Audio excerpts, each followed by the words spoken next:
it's Fred and Company again, and today we are discussing the issue of gates. I personally like gates, but some people want to go ahead and keep the same gate they have. So what you do is you rebuild your gate, and that's what most people want to do, is you rebuild your gate. Now, here's an ugly gate. Ta-da! One ugly gate. Examine the gates. Yes, marvelously ugly. At the same point, all over here, same ugly, and the connections ugly. Well, what you do properly to go ahead and actually repair or replace the same gate is you go ahead and collect the tools from the parts as needed. These ones right here, if you're keeping the same materials, make sure you decide to go ahead and get the same exact ones from the store, and thus you can keep the same product. Moving on, you also examine the boards needed for the process. They're easy to count, and you mark them down on a piece of paper. We have 1, 2, 3 2x4s for this side of the gate, and the other side the same, so a total of 6 2x4s. And that's all we basically want to need. Make sure that they are at least as long as you need, because we want to go ahead. Remember, you cannot add more to a 2x4, you must cut it off instead. So, you will get yourself 6 2x4s, and appropriate this length. These are about 5 feet in length, so I think we will actually be able to have a 6-foot 2x4 be fine. Now, over here, you can see this is attached to a rotting 4x4 and all that kind of fun stuff on the ground. What we are going to do is build it onto this beautiful 2x4 right here, and probably put a new sustaining post in the front. This right here is the nastiest 2x4 I've ever seen. Now, on over here.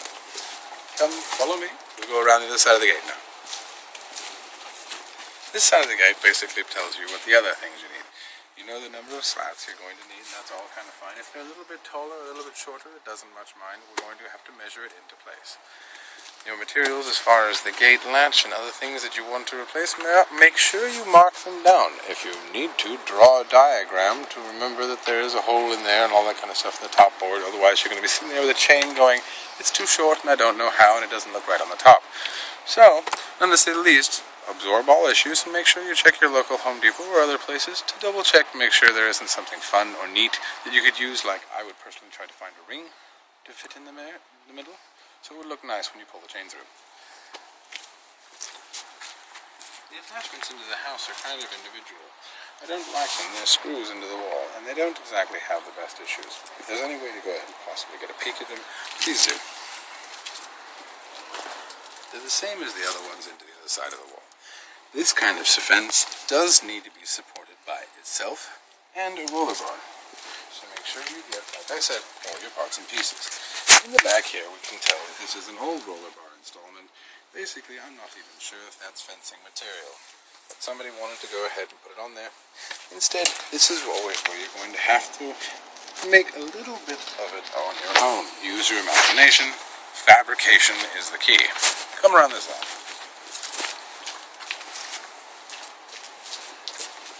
There will be 3 or 4 more videos along with this particular section in building a gate. This is definitely the first section. Now, like I said, we're going to go redo exactly everything what we just told you. We're going to rip down the fence, grab all the materials, write our diagrams, and when we come back, we're going to show you how we're going to attach it to the main fence, to the wall, and set things properly.